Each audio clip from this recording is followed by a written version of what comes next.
जय जगन्नाथ नमस्कार। आसंतु नजर पकेबा आज मयूरभंज जिलार टॉप न्यूज अपडेट कौन सब रही किंतु ता पूर्व आपण मानक गोटे अनुरोध भिडियोटी को शेष पर्यंत देखि आपणकर सुचिंतित मतामत दिंतु एवं भिडियोटी को लाइक करंतु। आज प्रथम खबर लुलुंग निकट पलफला नदी में बुड़ी दुई युवकों मृत्यु। मयूरभंज जिला शिमिलपाल निकट पलफला नदी में बुड़ी दुई युवकों मृत्यु। मृत युवक दुई जन हेले पूर्णचंद्रपुर अंचल अंकित कुमार भुजबल एवं रघुनाथपुर अंचल आयुष्मान नायक। 7 जन सांग शिमिलपाल बुलिबाकू जाइथिबा बेले नदी में गाधोइथिबा समय खसी पड़ी गोड़ खसीबारु 2 जन बुड़ी जाइथिले। खबर पाई दिबा 1 घटिका समय अग्निशम बाहिनी घटनास्थल में पहुँचा सह 2 युवकों मृतदेह को उद्धार कर बारिपदा प्यानो मेडिकल को पठाइथिले। सेठारे मृतदेह को व्यवच्छेद कर परिवार वर्गों को हस्तांतरित कराइथिला।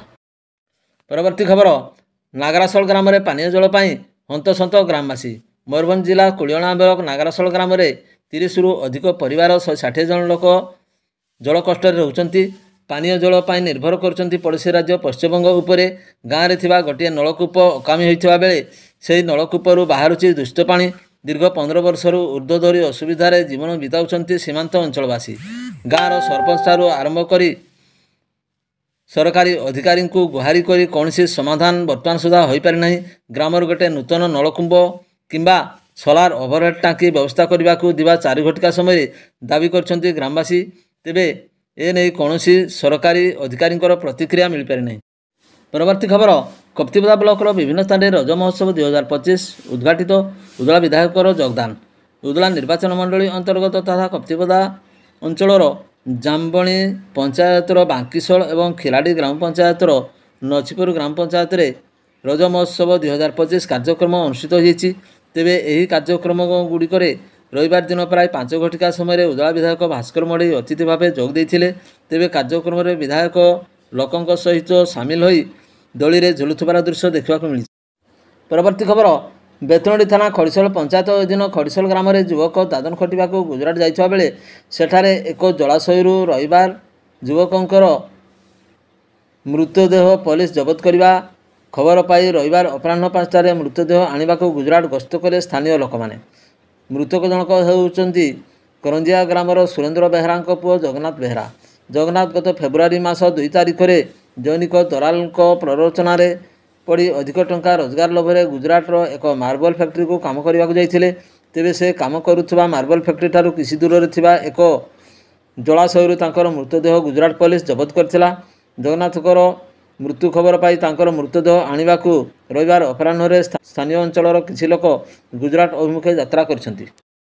परवर्ती खबर गोपबंधु नगर ब्लॉक आरपड़ा पंचायतर जड़े दिव्यांग युवती 22 वर्ष को विवाहर प्रतिश्रुति दे जड़े युवक 5 मासर गर्भवती करथिबा घटना एठारे आलोचना विषय पालटि जाइछि। बड़साई थाना अंचलर बापुन सिंह वर्ष 28 वर्ष आरपड़ा अंचल प्राय वर्षे रही निजक गुणिया बोली कही बुलूला और विभिन्न स्थान में लोकों को ठगुला।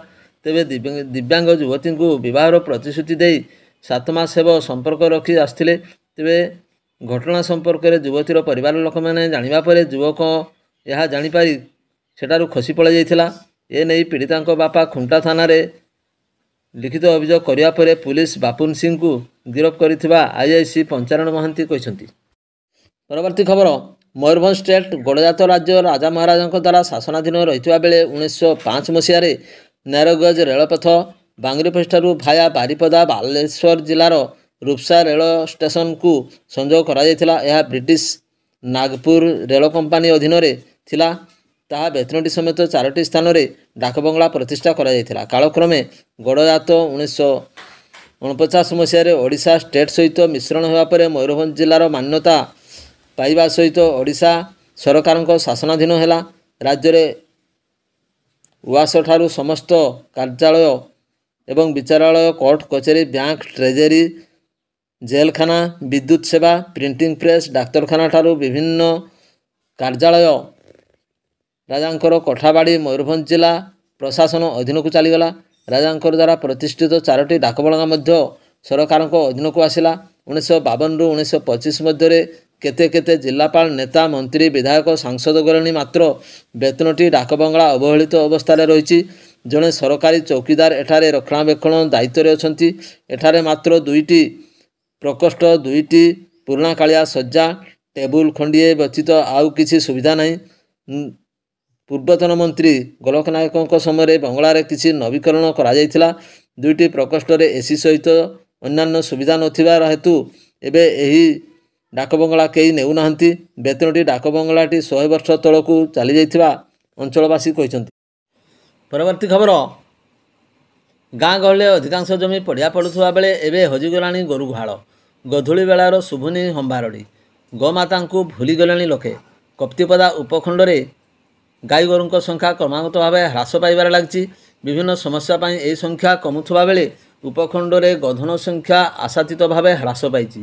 ଗୋଧନ ସଂଖ୍ୟା ହ୍ରାସ ପାଇବା ସାଙ୍ଗକୁ ଛେଳି ସଂଖ୍ୟା ଆଶାତୀତ ଭାବେ ବୃଦ୍ଧି ପାଇଛି। ଉପଖଣ୍ଡରେ ଗୋରୁଗାଈଙ୍କ ସଂଖ୍ୟା 1,22,182 ରହିଥିବା ବେଳେ ଛେଳି ସଂଖ୍ୟା 1,73,697 ରହିଛି। ସେହିପରି ମଇଁଷି ସଂଖ୍ୟା 3,363, ମେଣ୍ଢା ସଂଖ୍ୟା 8,048 ଏବଂ ଘୁଷୁରୀ ସଂଖ୍ୟା 4,409 ରହିଛି। ଗୋରୁଗାଈଙ୍କ କମିବାର ମୁଖ୍ୟ କାରଣ ହେଲା ବେଆଇନ ଭାବେ ଗୋଚାଲାଣ, ଚାରଣଭୂମି ଅଭାବ, ଗୋଖାଦ୍ୟର ଦରଦାମ କ୍ରମାଗତ ଭାବରେ ବୃଦ୍ଧି, ସରକାରୀ ଗୋଶାଳାରେ ସଙ୍କଟ, ଚିକିତ୍ସା ସୁବିଧା ନଥିବାରୁ ଏହି ସମସ୍ୟା ସୃଷ୍ଟି ହେଉଥିବାର ଲାଗିଛି। ପରବର୍ତ୍ତୀ ଖବର, ମଡ଼େଇକୋତା ଗ୍ରାମ ପଞ୍ଚାୟତ କୁମ୍ଭାରଡୁବି ଗ୍ରାମରେ ଅପରାହ୍ନ ପ୍ରାୟ 2:45 ସମୟରେ ବର୍ଷା ସହ ବଜ୍ରପାତ ହେବା ଫଳରେ ଗୋଟିଏ ବଳଦର ମୃତ୍ୟୁ ଘଟିଛି। କିଛି ସମୟ ପରେ ଗାଁ ଲୋକେ ମୃତ ଅବସ୍ଥାରେ ବଳଦଟିକୁ ଦେଖିଥିଲେ। ଏହି ବିଷୟରେ ଲୋକେ ସ୍ଥାନୀୟ ସରପଞ୍ଚଙ୍କୁ ଅବଗତ କରାଇଥିଲେ। ଏହି ବଳଦଟି ଛତର ସରେନଙ୍କର ବୋଲି ଜଣାପଡ଼ିଛି। ବଳଦ ମାଲିକଙ୍କୁ କ୍ଷତିପୂରଣ ପାଇଁ ଦାବି କରିଛନ୍ତି ଗାଁ ଲୋକମାନେ। ପରବର୍ତ୍ତୀ ଖବର, ବେତନଟି ରେଳ ଷ୍ଟେସନରେ ଉନ୍ନତିକରଣର ଅହେତୁକ ବିଳମ୍ବ ହେତୁ ଜନସନ୍ତୋଷ ବୃଦ୍ଧି ପାଇବାରେ ଲାଗିଛି। ନୂତନ ଷ୍ଟେସନ ଗୃହର ନିର୍ମାଣ କାର୍ଯ୍ୟ, ଅଣ୍ଡରପାସ୍ ନିର୍ମାଣ ସହିତ ପ୍ଲାଟଫର୍ମର ନବୀକରଣ କାର୍ଯ୍ୟ ଏକା ସଙ୍ଗରେ ଚାଲୁ ରହୁଥିବା ବେଳେ କାମ ଧିମେଇ ଯାଉଥିବା ଦେଖାଯାଇଛି। ଅମୃତ ଭାରତ ଯୋଜନାରେ ରେଳ ଷ୍ଟେସନର ଉନ୍ନତିକରଣ କାର୍ଯ୍ୟ ଟେଣ୍ଡର ମାଧ୍ୟମରେ ଠିକାଦାରୀମାନେ ନେଇ କାମ କରୁଛନ୍ତି। ହେଲେ କୌଣସି ଗୋଟିଏ ନିର୍ଦ୍ଦିଷ୍ଟ କାର୍ଯ୍ୟ ଶେଷ ନ କରାଯିବାରୁ ଯାତ୍ରୀ ଅସନ୍ତୋଷ ବୃଦ୍ଧି ହେଉଛି। 2ଟି ଯାକ ପ୍ଲାଟଫର୍ମର ସେଡ୍ ଏବଂ ଯାତ୍ରୀଙ୍କ ବସିବା ପାଇଁ ବେଞ୍ଚ, ଆଲୋକ ପଙ୍ଖା ଆଦି ଖୋଲା ଯାଇଥିବାରୁ ଯାତ୍ରୀମାନେ ବିଶେଷ ଅସୁବିଧାର ସମ୍ମୁଖୀନ ହେଉଛନ୍ତି। ଠିକାଦାର ନିଜେ ଏଠାରେ ରହୁନଥିବାରୁ କାମ କରୁଥିବା ଶ୍ରମିକ କାମ ତଦାରଖ କରୁଥିବା ଠିକାଦାରଙ୍କ ମ୍ୟାନେଜରଙ୍କୁ କିଛି ପଚାରିଲେ ସେମାନେ କୌଣସି ସଠିକ୍ ସୂଚନା ଦେଇପାରୁନାହାନ୍ତି। ବେତନଟି ଏକ ବ୍ୟସ୍ତବହୁଳ ରେଳ ଷ୍ଟେସନ ହୋଇଥିବା ବେଳେ ଏବଂ ଆଗକୁ ବର୍ଷା ଋତୁ ଆସୁଥିବାରୁ ରେଳଯାତ୍ରୀମାନେ ପ୍ଲାଟଫର୍ମରେ ସେଡ୍ ନଥିବାରୁ ବର୍ଷାରେ ଭିଜିବା ନିଶ୍ଚିତ ହୋଇପଡ଼ିଛି। ସେହିଭଳି କେଉଁ ଅଣ୍ଡରପାସ୍ କାମ ଚାଲୁଅଛି ତାହା ମଧ୍ୟ ଆଗକୁ ବର୍ଷା ଋତୁ ଆସୁଥିବାରୁ ଶୀଘ୍ର କାର୍ଯ୍ୟ ଶେଷ କରାନଗଲେ ଅଣ୍ଡରପାସ୍ ଭିତରେ ପାଣି ଭର୍ତ୍ତି ହେବାର ଯଥେଷ୍ଟ ଆଶଙ୍କା ଦେଖାଦେଇଛି। ତେବେ ଏହି ଷ୍ଟେସନ ଉନ୍ନତିକରଣ କାର୍ଯ୍ୟରେ ବିଳମ୍ବ ଓ ଅବହେଳାକୁ ନେଇ ଇଞ୍ଜିନିୟରିଂ ବିଭାଗ ପକ୍ଷରୁ ତଦାରଖ କରାଯିବାକୁ ରେଳଯାତ୍ରୀ ଫୋରମ ପକ୍ଷରୁ ଦାବି କରାଯାଇଛି। ପରବର୍ତ୍ତୀ ଖବର, ବାଙ୍ଗିରିପୋଷି ବ୍ଲକ କଳାବାଡ଼ିଆ ଏବଂ କୁମ୍ଭାରମଣ୍ଡାକଟା ପଞ୍ଚାୟତ ସୀମାରେ ଥିବା ପାହାଡ଼ରେ ବିରାଜମାନ କରିଛନ୍ତି ମା ଅମ୍ବିକାପାଟ ଦେବୀ। ରଜ ସଂକ୍ରାନ୍ତି ଆଷାଢ଼ ଶୁକ୍ଳପକ୍ଷ ତ୍ରୟୋଦଶୀ ତିଥିରେ ପ୍ରତ୍ୟେକ ବର୍ଷ ପରି ଚଳିତ ବର୍ଷ ପୂଜା ପାଇଥାନ୍ତି ଦେବୀ। 22 ମୌଜାର ଅଧିଷ୍ଠାତ୍ରୀ ଦେବୀ ମା ଅମ୍ବିକାପାଟ।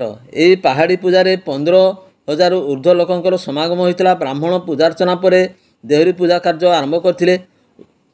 ଭକ୍ତ ନିଜ ମନସ୍କାମନା ପୂରଣ ପାଇଁ ଦେବୀପୀଠରେ ଅଧିଆ ପଡ଼ିବା ସହିତ ମାନସିକ କରିଥିଲେ।